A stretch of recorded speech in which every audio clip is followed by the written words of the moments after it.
بسم الله الرحمن الرحيم. الحمد لله رب العالمين. الحمد لله نحمده ونستعينه ونستغفره ونؤمن به ونتوكل عليه ونعوذ بالله من شرور أنفسنا ومن سيئات أعمالنا. من يهده الله فلا مضل له ومن يضلل فلا هادي له، ونشهد أن لا إله إلا الله وحده لا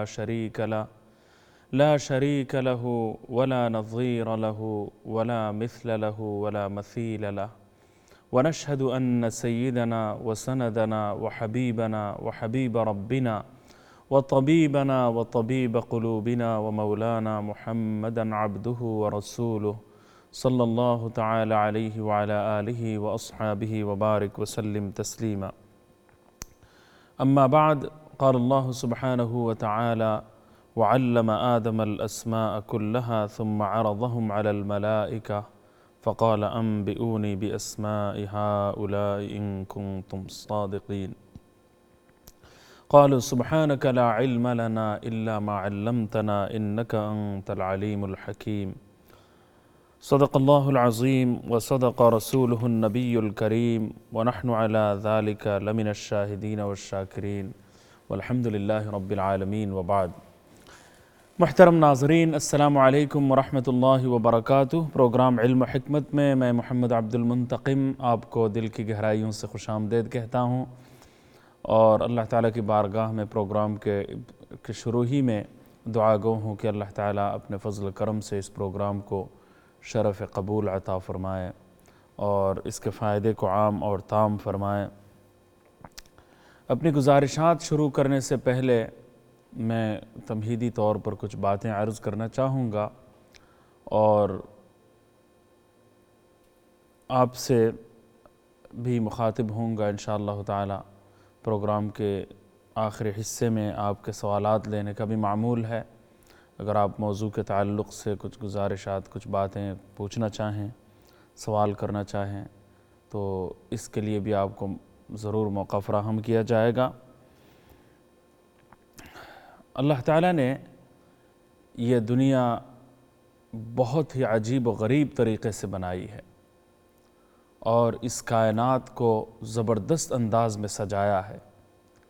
اللہ تعالیٰ کی کہ اس سجانے، اس بنانے، اس سنوارنے کو دیکھ کر بے اختیار دل یہ کہہ اٹھتا ہے، دل سے یہ صدا نکلتی ہے کہ فتبارک اللہ احسن الخالقین۔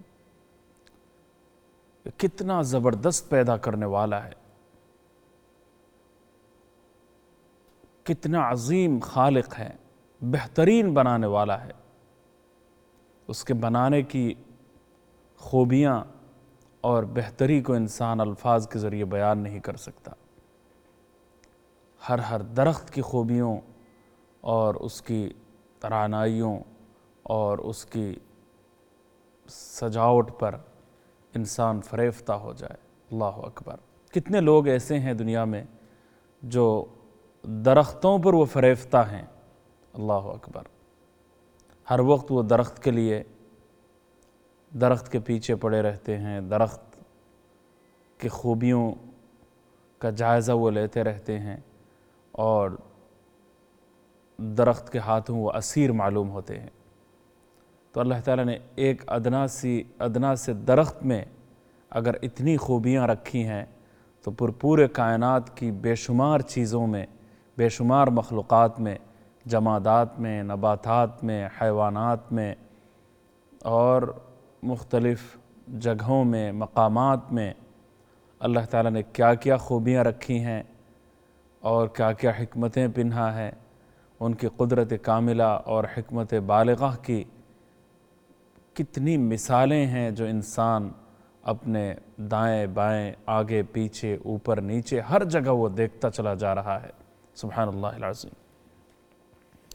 تو اللہ تعالیٰ نے دنیا بنائی تو زمین کو اس کائنات کا فرش بنایا، اور اطلاع اللہ تعالیٰ نے یہ دی کہ جعل لکم الارض فراشا، جعل لکم الارض فراشا، زمین کو فرش بنایا۔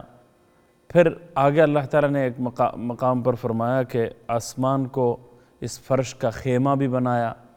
جب فرش ہوتا ہے، جب بچھونا ہوتا ہے، جب بستر ہوتا ہے تو اوپر کوئی خیمہ بھی ہوتا ہے اور ایک چھت بھی ہوتا ہے۔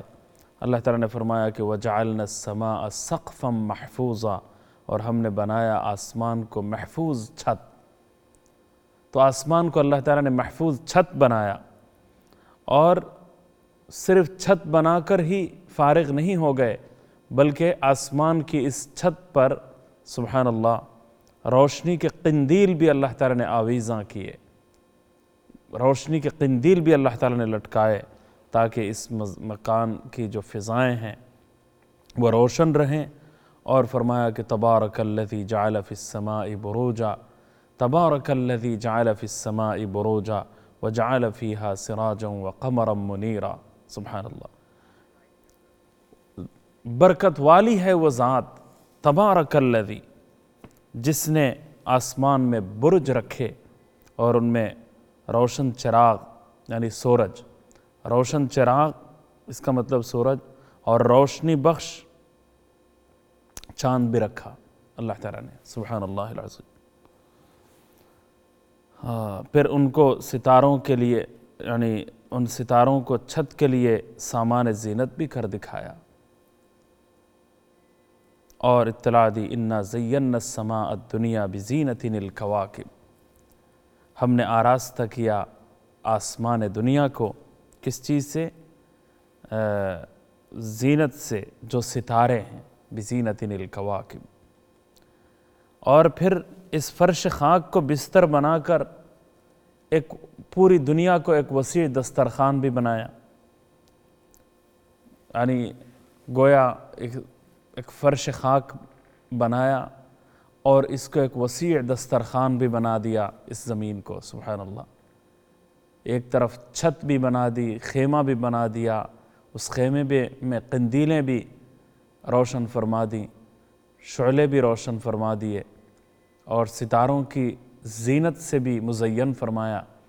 اور اسی کے ساتھ ساتھ اللہ تعالیٰ نے زمین کو ایک زبردست دسترخوان بھی بنا دیا، جس میں ہر قسم کے غلے تیار پیدا ہوتے ہیں، ترکاریاں وجود میں آتی ہیں، پھل وجود میں آتے ہیں، غذائیں وجود میں آتی ہیں، اور دوائیں اگتی ہیں، سبحان اللہ۔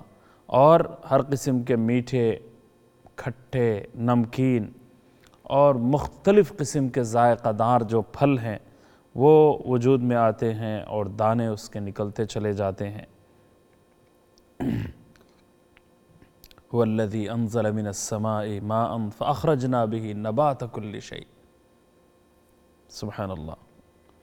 تو اللہ تعالیٰ نے سبزیاں بھی رکھیں اور پانی سے بھری ہوئی ہوائیں بھی رکھی، وَأَرْسَلْنَا الرِّيَاحَ لَوَاقِحَ، اور زمین کو فرش اور خان نعمت بنانے کے ساتھ ساتھ اللہ تعالیٰ نے اس کو راہدار بھی بنایا، اور جگہ جگہ چلنے پھرنے کے راستے بھی اللہ تعالیٰ نے پھر رکھے، اور فرمایا وَاللَّهُ جَعَلَ لَكُمُ الْأَرْضَ بِسَاطًا لِتَسْلُكُوا مِنْهَا سُبُلًا فُجَاجًا، راستے بھی رکھے، ایک جگہ سے دوسری جگہ جانے کے مواقع بھی فراہم کیے، پانی کے راستے ہیں، زمینی راستے ہیں۔ تو اللہ تعالیٰ نے یہ عجیب و غریب سامان تیار کیا، اور اس پوری کائنات کو گویا ایک عظیم ترین بلڈنگ اللہ تعالیٰ نے بنائی، اس پوری کائنات کو ایک عظیم ترین بلڈنگ بنایا، اور ایک بہت ہی شاندار قصر اور پیلیس کی حیثیت دی۔ ایسا قصر، ایسا پیلیس اور ایسی رفیع الشان بلڈنگ، زبردست قسم کی بلڈنگ، عظیم الشان بلڈنگ، کہ جس میں کھانے پینے کا سامان بھی ہے، چلنے پھرنے کے راستے بھی ہیں، رہنے سہنے کا سامان بھی ہے، سونے جاگنے کے انتظامات بھی ہیں، کام کاج کرنے کے سارے سامان بھی اللہ تعالیٰ نے اس میں فراہم کیے ہیں، سبحان اللہ۔ تو یہ جو کائنات اللہ تعالیٰ نے بنائی، جس میں آسمان بنایا، سورج کو روشن فرمایا، چاند کی روشنی عطا فرمائی، ستاروں سے اس کو مزین فرمایا، اوپر عظیم الشان چھت بنایا، نیچے فرش بنایا، اس میں اس کا دسترخوان بھی بنا دیا، غلے بھی ہیں، اجناس بھی ہیں، کھانے پینے کے سامان بھی ہیں، اور بے شمار پھل فروٹ بھی ہیں، سبزیاں بھی ہیں۔ تو اس طرح غلوں سے، ترکاریوں سے، کھانے پینے کے سامان سے، پھلوں سے اللہ تعالیٰ نے اس زمین کو بہترین قسم کی دسترخوان بھی بنا دیا، اور پھر راستے بھی بنا دیے کہ انسان پانی کے راستے سے اور ہواؤں کے راستے سے اور زمینی راستوں سے ایک جگہ سے دوسری جگہ جا بھی سکتا ہے، آ بھی سکتا ہے، رابطوں کا انتظام اور نظام بھی وجود میں آ سکتا ہے۔ تو یہ بنانے کا جو یہ انداز ہے، اس کائنات کو بنانے کا جو انداز ہے، بناوٹ کا جو یہ خاص انداز ہے، یہ انداز پکار کر زبان حال سے ہمارے سامنے یہ حقیقت واضح کر رہا ہے کہ ضروریات زندگی سے لبریز یہ مکان ویسے ہی بنا نہیں لیا گیا، ضروریات زندگی سے لبریز ہے، ہر قسم کی ضروریات اس میں مہیا ہیں۔ انسان کو ہوا چاہیے ہوتی ہے تو ہوا بھی وافر مقدار میں یہاں پر موجود ہے، پانی وافر مقدار میں موجود ہے، کھیتی کا سامان اس میں موجود ہے، غلے اور ترکاریاں بھی اس میں موجود ہیں، مکانات بنا کر رہن سہن اختیار کرنے کی گنجائشیں بھی اس میں پائی جاتی ہیں، چھت بھی اس میں موجود ہے، فرش بھی اس میں موجود ہے، سمندر بھی اس میں موجود ہے، راستے بھی اس میں موجود ہیں۔ تو اس طریقے سے اس پوری کائنات کو اللہ تعالیٰ نے زبردست ایک فرش اور خیمہ اور چھت کی شکل سے اور مختلف ضروریات کی سامان ضروریات سے لبریز فرما کر اللہ تعالیٰ نے اس مکان کو بنایا، اس قصر عالی شان کو تیار کیا، جو ہمارے لیے اس بات کی واضح دلالت ہے کہ یہاں ایک ایسا مکان بنایا گیا ہے کہ جو خود مقصود نہیں ہے، اس کے لیے کوئی مکین چاہیے، اس کے لیے کوئی رہنے والا بھی چاہیے۔ مکان جب بن جاتا ہے، اس میں ساری سہولیات جب تیار کر لی جاتی ہیں اور سارے فیسلٹیز اس میں جب پیدا کر دی جاتی ہیں اور بے شمار ضرورت کے چیزیں اس میں ہوتی ہیں، تو پھر یہ اس بات کی ایک علامت ہوتی ہے، اس بات کے لیے ایک دلالت ہوتی ہے کہ نہیں، یہ مکان بذات خود مقصود نہیں ہے، مکان اپنی ذات میں کوئی مقصود نہیں ہے، بلکہ مقصود اس کا مکین ہے، کوئی رہنے والا بھی آئے گا، اور کسی رہنے والے کے لیے رہنے کی یہ جگہ بنائی گئی ہے، کسی مکین کے لیے یہ مکان تیار کیا گیا ہے، کسی کو اس میں بسانا مقصود ہے، محض مکان بنانا مقصود نہیں ہے، کیونکہ مکان کے بنانے کا انداز یہ پکار کر کہہ رہا ہے کہ ویسے ہی مکان بنانا مقصود اگر ہوتا تو یہ ساری چیزیں، یہ ساری سہولیات، یہ ساری فیسلٹیز اور اتنی ساری ضرورت کے سامان سے لبریز ایک مکان بنانے کی کیا ضرورت تھی، اور اس میں اتنا زیادہ لحاظ رکھنے کی کیا ضرورت تھی۔ سبحان اللہ، یہاں ایسے مکان میں بس مکین کو آباد کرنا مقصود ہوتا ہے، جو ان سامان کا حاجت مند ہو، ایسے سامانوں کا جو حاجت مند ہوگا، ایسے کسی مکین کو یہاں پر بسانا مقصود ہے، جس کو اس میں سامان، اور خاص طور سے ایک اور بات بھی ہے کہ جس میں ان سامانوں کے استعمال کی صلاحیت بھی موجود ہو، تاکہ یہ سارے سامان ٹھکانے لگ سکیں، ضرورت میں کام آ سکیں، مکان کی آبادی اور زینت یہ سب کچھ بن سکے۔ تو کیونکہ مکین کے بغیر مکان بالکل ویرانہ ہوتا ہے، ایک وحشت کدہ ہوتا ہے، اور بے رونق ایک مکان ہوتا ہے، ایک بے رونق سا مکان ہوتا ہے۔ تو عالم ارادی میں ہم ان تصرفات کو دیکھ کر ہمیں یہ اندازہ ہوتا ہے کہ اس بلڈنگ میں جو بھی مخلوق آئے گی وہ ذی شعور مخلوق بھی ہوگی، کیونکہ شعور کے بغیر، آگہی کے بغیر، عقل و دانائی کے بغیر ان چیزوں کا استعمال وہ صحیح طور پر وہ مخلوق کر نہیں سکتی۔ تو یہاں پر ایک ایسی مخلوق ہوگی، یہ بھی خود بخود کائنات کے حالات ہمارے سامنے یہ واضح کرنے کے لیے کافی ہیں کہ یہاں پر ایسی مخلوق ہوگی جو ذی شعور ہوگی، آگہی رکھنے والی ہوگی، عقل و دانائی سے مالا مال ہوگی، ایک حساس مخلوق ہوگی۔ تو ایسی مخلوقات جو ہے وہ ہم دنیا میں دیکھتے ہیں کہ بنیادی طور پر 4 قسم کی مخلوقات ہوتی ہیں، 4 قسم کی مخلوقات۔ ایک قسم ہے حیوانات کی، ایک قسم ہے حیوانات جن میں بے شمار انواع و اقسام ہے حیوانات کے۔ مثلا گھوڑا ہے، گدھا ہے، بیل ہے، بکری ہے، طوطا ہے، مینا ہے، شیر ہے، بے شمار مخلوقات ہیں، سانپ ہیں، بچھو ہے، چرند ہیں، پرندے ہیں، کتنی اقسام ہیں ان کی کوئی حد و حساب نہیں، سبحان اللہ۔ جانوروں کے اتنے اقسام ہیں، حیوانات کے اتنے اقسام ہیں۔ اور دوسری قسم جنات ہیں جو مختلف قبائل میں اور خاندانوں میں بٹے ہوئے ہیں۔ اور تیسری قسم ہے ملائکہ۔ جنات بھی نظر نہیں آتے لیکن آثار سے محسوس ہوتے ہیں اور مختلف قبائل اور خاندانوں میں وہ بٹے ہوئے ہیں۔ اور تیسری قسم ہے ملائکہ اور فرشتے۔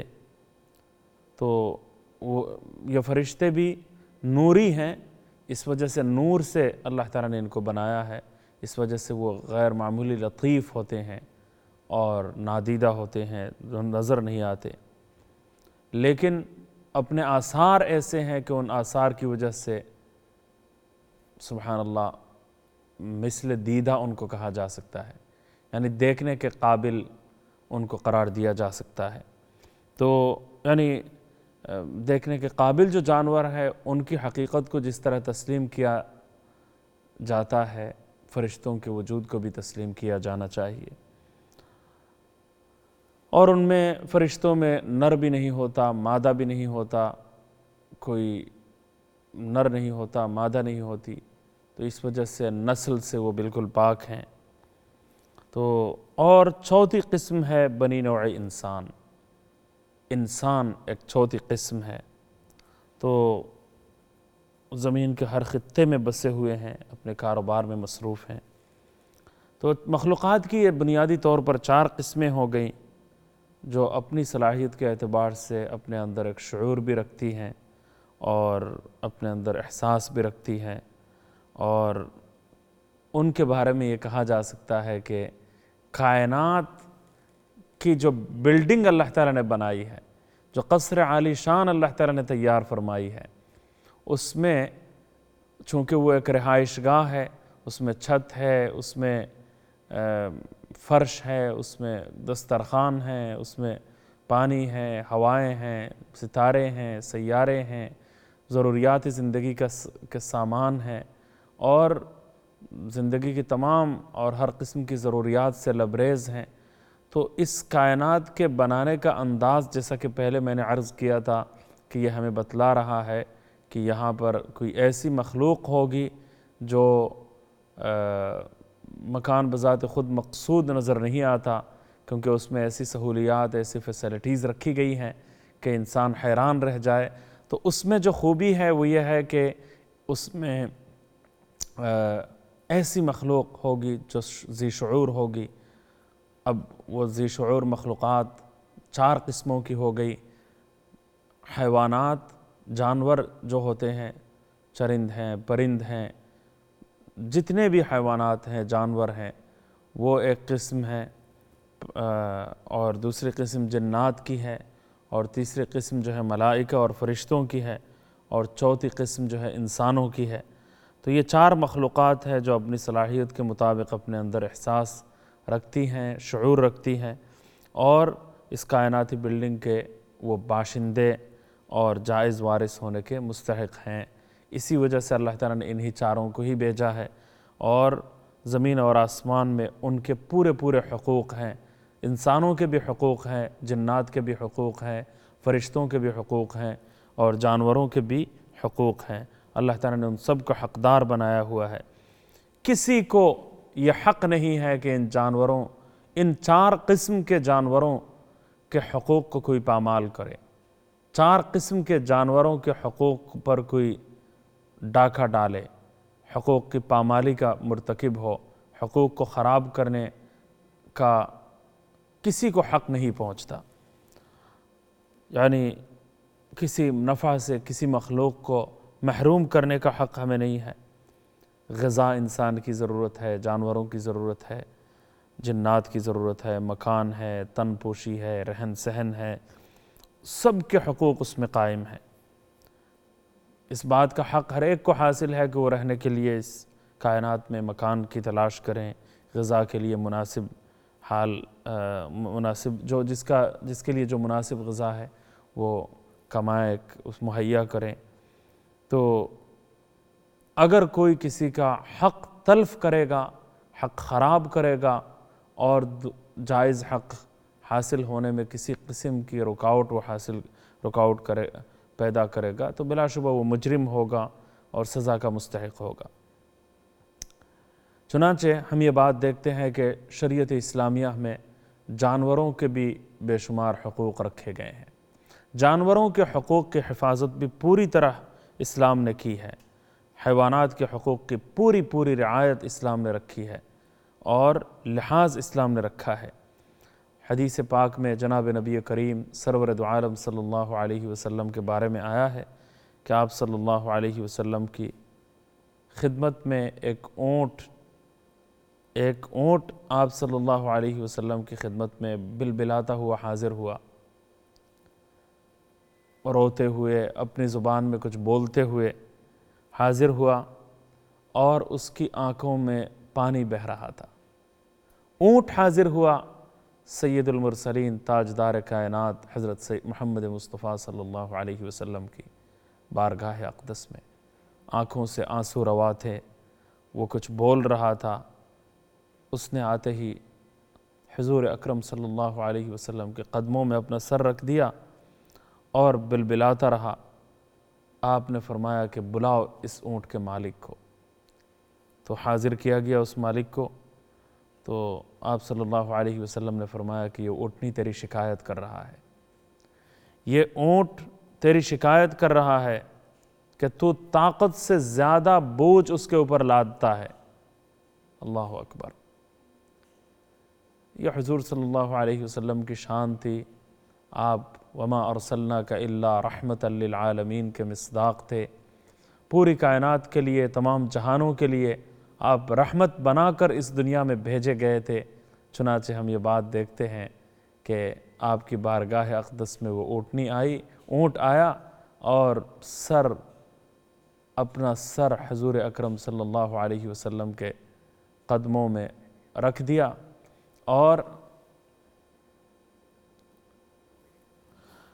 اپنا یہ قدم رکھ دیا، سر رکھ دیا قدم مبارک پر اور بلبلاتا رہا۔ آپ زبان سمجھ گئے، اللہ تعالیٰ نے آپ کو زبان سمجھنے کی بھی صلاحیت عطا فرمائی تھی۔ مختلف علاقوں سے لوگ آتے تھے، ان کی زبان ذرا مختلف ہوتی تھی، آپ صلی اللہ علیہ وسلم بہت ہی آسانی کے ساتھ سمجھ جاتے تھے۔ اونٹ کی زبان بھی اللہ تعالیٰ نے آپ کو سمجھنے کی صلاحیت عطا فرما دی تھی۔ چنانچہ مالک کو بلایا، حاضر جب کیا گیا اسے، تو آپ نے فرمایا کہ تم اس پر کیا اس کی طاقت سے زیادہ بوجھ لاتے ہو؟ تو اس مالک نے پھر کہا کہ حضرت صلی اللہ علیہ وسلم سے پوچھا کہ یہ شکایت بجا ہے، واقعی میں اس جرم کا مرتکب ہوں اور توبہ کرتا ہوں، نادم ہوں، آئندہ ایسا میں نہیں کروں گا۔ تو آپ ذرا اندازہ لگائیے کہ جانوروں کے کتنے حقوق اسلام نے ہمیں عطا کیے ہیں۔ ان جانوروں کے حقوق کا بھی خیال رکھنا چاہیے کہ یہ کائنات جو بنائی گئی ہے 4 قسم کی مخلوقات کے لیے بنائی گئی ہے، اور ہر ایک کو یہاں پر رہنے کا، رہن سہن اختیار کرنے کا پورا حق حاصل ہے۔ کوئی کسی کے حق پر ڈاکہ نہیں ڈال سکتا، کوئی کسی کے حق جو ہے وہ پامال نہیں کر سکتا۔ اس لیے جانوروں کے حقوق بھی اسلام نے رکھے ہیں، ان کے حقوق کی حفاظت اور نگہداشت کا پورا حکم دیا گیا ہے اور مضبوطی کے ساتھ حکم دیا گیا ہے۔ اس پر مزید بات کریں گے انشاءاللہ تعالیٰ ایک وقفے کے بعد۔ آپ ہمارے ساتھ رہیے، وقفے کے بعد ملتے ہیں۔ السلام علیکم ورحمۃ اللہ۔